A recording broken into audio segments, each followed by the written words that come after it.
Hi friends అందరికీ. నా చేతిలో చూస్తున్నారు కదండి కొబ్బరికాయలు. ఎందుకంటే కొబ్బరి రైస్ వండుకున్నాకండి ఇంట్లో మీరు వండుకున్న బయట తెచ్చుకునే దానికన్నా ఇంట్లో వండుకున్నది చాలా టేస్ట్గా ఉంటుందండి. మేము బయట తెచ్చింది ఎలా ఉంటుందో ఇంట్లో వండింది ఎలా ఉంటుందో అంతకన్నా బాగుంటుందండి మా షాప్లోకి అయితేనే. కాకపోతే నేను ఎలాంటి కాయలు తీసుకుంటానండి, కాయలు చూడండి. ఇది చూడండి, చిన్నగా ఉంది కానీ డార్క్గా ఉంది. ఇది పెద్దగా ఉంది కానీ లైట్గా ఉంది. కానీ ఏంటంటే రెండిట్లో డిఫరెన్స్ ఏంటంటే దీంట్లో ఉన్న గుంజు అంత టేస్ట్ ఉండదు, ఇందులో ఉన్న గుంజు టేస్ట్గా ఉంటుందండి. తర్వాత పాలు కూడా చిక్కగా వస్తాయి, బాగుంటుందండి టేస్ట్. మనం ఎప్పుడు పెద్దకాయలు తీసుకుందాం అని చెప్పేసి పెద్దకాయలు తీసుకున్నా కానీ టేస్ట్ రాదండి.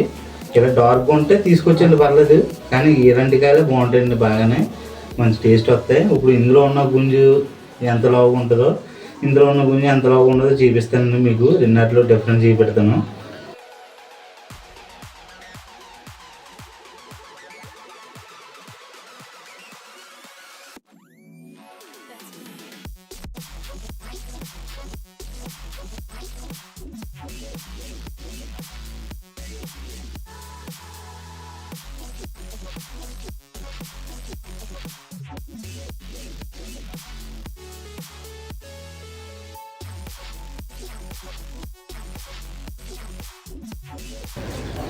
హాయ్ అండి, ఇదిగోండి చూడండి.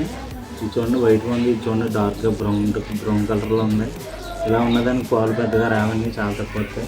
దీనికైతే బాగా వస్తాయండి, చిక్కగా వస్తాయి. కొబ్బరి అన్నంలోకి మంచి టేస్ట్ అయితే వస్తుంది. టేస్ట్ అదిరిపోద్ది. ఇలాంటి 4-5 కాయలు వేసుకుని మీకు టేస్ట్ రాదండి, ఇలాంటి 2 కాయలు వేసుకుని సరిపోతుంది, కేజీకి సరిపోతాయి.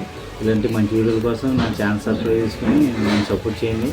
నేను ఎలా వండినా ఫుల్ వీడియోలో నా యూట్యూబ్ ఛానల్ ఉంటుందండి, మొత్తం అది కూడా చూడండి. ఓకే అండి, బాయ్.